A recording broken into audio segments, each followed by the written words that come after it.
Hello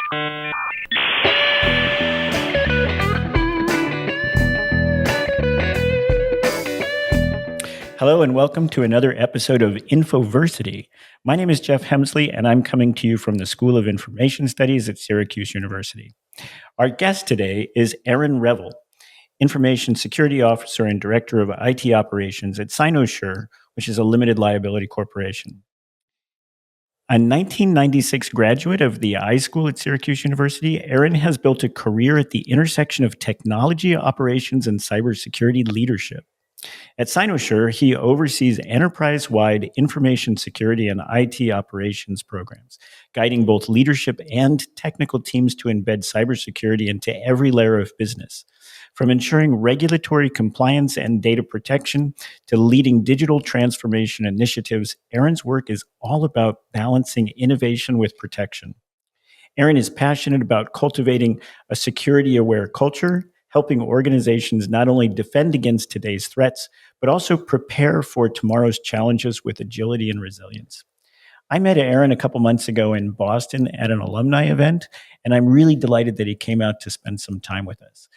It was great to meet you. Actually, it was great to have you come out to Boston. I know you probably don't be able to get out of you're not able to get out of the campus area very much. It's even better to be back on campus. This has been really eye-opening and a bit fulfilling and refreshing to see how everything has changed and how everything has kind of stayed the same. Yeah. So, what's the biggest change that you can think of? The food's better. The campus layout is really very similar. The school itself, the way that the iSchool specifically has changed, is awe-inspiring. It was really, really impressive to see how we had gone from being a part of a building somewhere else to our own facility with our own conference rooms and our own teaching, rather than using a kind of a shared teaching environment. It feels, I don't want to say more professional, but I would say when I was here, it didn't quite have that same level of professionalism and formality. It was we were kind of in a growth mode, I believe, at the time. We were kind of feeling out where we wanted to go as a school. I think that's probably true for the iSchools as a whole. Back in the 90s, they were still kind of figuring themselves out. And the iSchools themselves is still a relatively new movement, starting just kind of in the early 2000s when the iSchool caucus was first put together. So let me ask you a question about the start of your career. Sure. When you look back at the start of your career, was there a particular moment or experience that set you on the path toward technology and security leadership?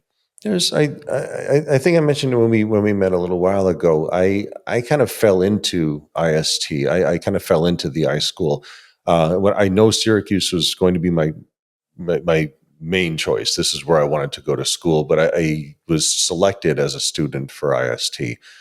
Never really was on my radar in high school. After maybe a year and a half of taking a few of the introductory classes, I just fell in love with it. You really wanted to pursue the remainder of this career and kind of go on with it. Post-graduation, I had been a teaching assistant at Syracuse for a little bit in the IST arena, and I wanted to continue teaching a little bit. So I taught for a couple of certification companies. Just as I got out, wound up traveling around the United States while I was doing this and gained a lot of certifications. Now, to answer your question, as far as kind of where I kind of turned the corner, it became very easy to learn those certifications. In some cases, people have a really hard time advancing their career after they get to a certain point. It was very, very easy to pick up new things and just pivot wherever I needed to pivot. Wound up being one of the top instructors and decided to put my money where my mouth is and start providing leadership within the corporate world. Do you attribute that ability to pivot quickly in technology to things that you learned at the iSchool? Absolutely. So if I majored in something like engineering or science or computer science or something that was a really focused area, I don't think that I necessarily wouldn't have been able to pivot. But looking at information science itself, looking at the whole of information and how it's being utilized, really helped me see the tools that I was learning as just tools. They were just a way of getting the information to the right people at the right time. Yeah, I actually hear that story from a lot of alumni that one of the things that the iSchool prepares people for is to be agile with the current and evolving 100%. technology. 100%. So you've held a lot of leadership roles at Fallon Health, Care Access Research, and now Cynosure, each tied to healthcare and technology in different ways. Mhm. So, what motivated you to focus your career in this space, and what continues to inspire you about working at the intersection of health and security? Everybody needs healthcare. To a certain point, yes, there's an altruistic part of it where there's, my heart wants to help advance the public good. I want to serve the public. But at the same time, there's also some decent money in it. I'm not going to lie, they tend to pay fairly well. There's a certain set of rules that you have to follow with healthcare that I think in other industries you won't necessarily find. And even where I am right now, Cynosure, and now that we've merged Cynosure Electronic, it's a medical device manufacturer. If you came to my office and you looked at the rest of the building, it looks like more of a manufacturing facility. I like to tell people I had to learn how lasers are made in order to get the job. So it's more of a manufacturing facility, but the data that we're getting and the information that we're getting from these devices as they're being used in different clinics all has to get digested. It's all being used to improve people's lives. It all centers around helping people. Yeah, that actually sounds really rewarding. It is. It is. It's rewarding, and it really helps power through some of the when you get stuck in a rut. Sometimes you have little frustrations that can come up. Focusing on that why really helps you get through. Yeah, I totally agree with that. So, what does it mean to balance growth and agility with cybersecurity and risk management? And why is that balance so critical in today's digital landscape? This is something that I think gets missed in the security field quite a bit. You have a lot of security practitioners who know exactly what they need to know in order to exploit a vulnerability, for example, to hack their way into a website, to pull somebody's identity information. There's others who know how to grow a company, how to generate revenue.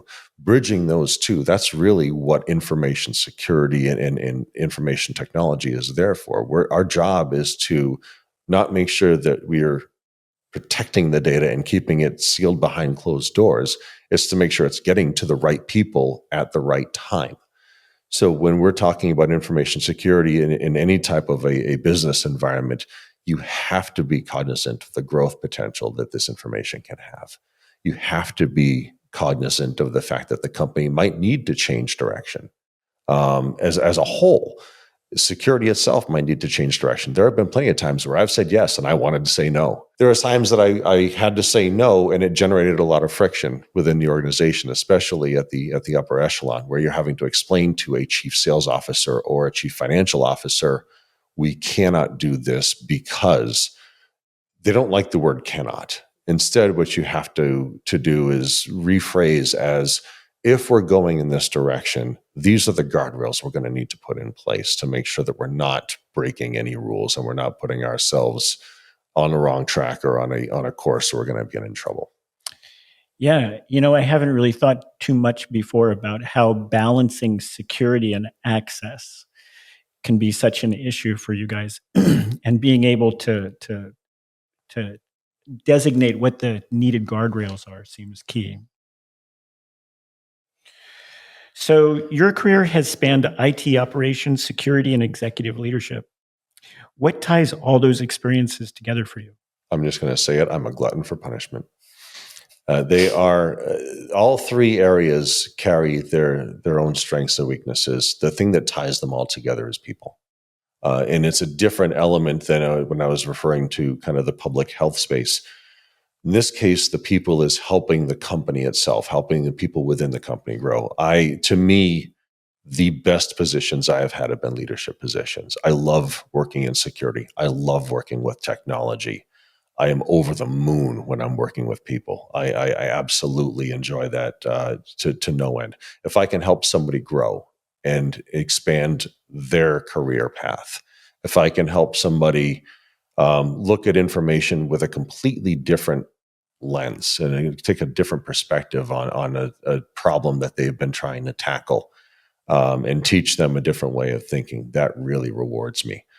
For the security side and from the technology side, you can't know one really without knowing how it's going to influence the other. You have to merge those two. I like to say the people that know how and what will always have a job. That to me is the technology and the security practitioners.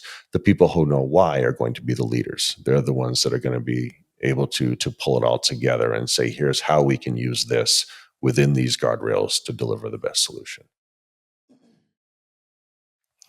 Weren't we just talking not too long ago about the people aspect Yes. in business and how a lot of today's graduates are really going to need to focus on how they can work with other people? Yeah, that's a good conversation. Yeah, and so something you're talking about there makes me think a lot about mentorship and being in a role where you can sort of take people up through the ranks and through possibilities. That is something that I have done throughout my career. Yeah. So how did your iSchool experience prepare you for the challenges of the real world? And how do you still draw on what you learned here? There are a couple things that happened. One of I think, a little bit of a funny anecdotal story that I want to pull into this.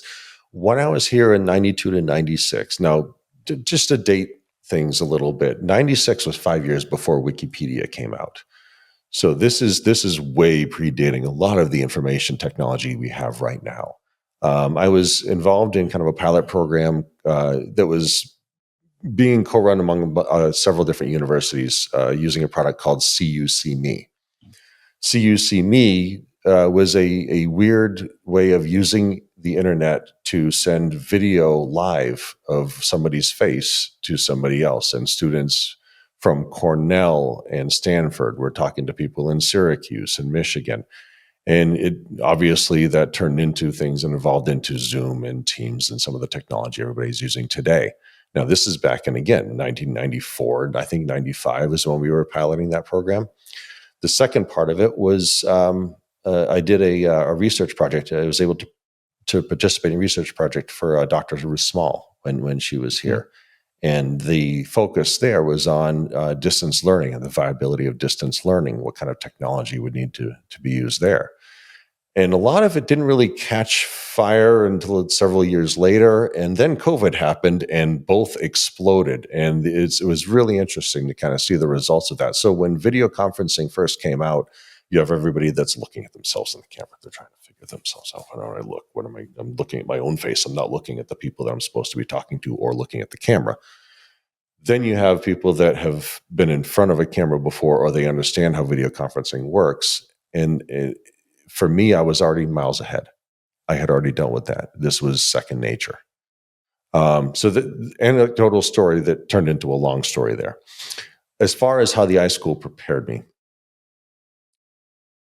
that flexibility in my career was I think, I know it's kind of vague. It may not be the very specific answer you wanted, but that is absolutely probably the biggest benefit that I got from the iSchool, that I could take my career in myriad directions. I didn't feel stuck.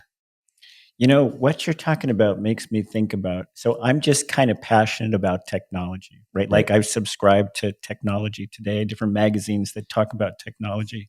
And it's just kind of always been there. So I always get kind of a foreshadowing of what's to come. Is that kind of in your experience too? It is. It is. You can see certain things, certain patterns as things evolve. I think we were talking a little while ago about the cloud and AI and some similarities about their implementation of both. It's funny to me to think about where I was in 90s and early 2000s. You could put me in an empty server room and just tell me to build it. I could build an environment right there for you, rack all the equipment, set up the servers, get everything working, speak with the people that were working for the company, present how this is going to work. Then the cloud came out and I knew nothing. I everything, all my knowledge kind of dipped, and I had to kind of relearn the IT world. AI is coming out, and I think a lot of people are probably feeling the same thing. But like I think I said in the beginning, the ability to learn and pivot quickly, that skill that I gained from the iSchool, really allows for a really quick tempo in terms of picking that new information up. I can now confidently say that I know a little bit about the cloud. It's a big topic. It is. When the cloud started forming, I couldn't tell if it was a storm or if it was going to be a wonderful day. Yeah. So you're what we call a lifelong learner, somebody who's just willing to put your head in the game. Absolutely. And pick up new things, and especially in the field of technology. So you've talked about building a security-aware culture. Can you give us a glimpse into what that looks like in practice at Cynosure? There are similarities and differences with the way that Cynosure does things and the way that other organizations, in a lot of places, you'll see things that are like phishing tests that they'll send to their employees where the IT department, what's that? We do that. Yes, I think everybody's seen them, and a lot of people, I think everybody's been a victim, myself included, where you click on it and you go, oh. We, just so you know, we don't keep a wall of shame. Nobody's tracking who clicked and who didn't. Well, not physically anyways. That's one element that everybody's going to be talking about. Where I like to take the security aware term and kind of turn it a little bit is not only can the employees that are clicking on those phishing tests, for example, learn maybe a different way to behave, the technology team, the IT team, the security team, and even the organization in general can now learn what they need to do better. I like to say that the phishing tests don't teach the employees as much as they teach IT. I now need to know what other guardrails we can put up in front, which technology in which we've invested is failing to meet the grade, and where we need to impress people there. Another part of the security aware culture is we need to bridge gaps. I think the security team has been operating in a silo just as a part of how they operate. And some of this has to do with leadership, and some of it just has to do with the nature of the beast. But I like to bridge gaps very quickly. I came into Cynosure, and within the first 2 or 3 weeks, I think I had spoken to every director in every department.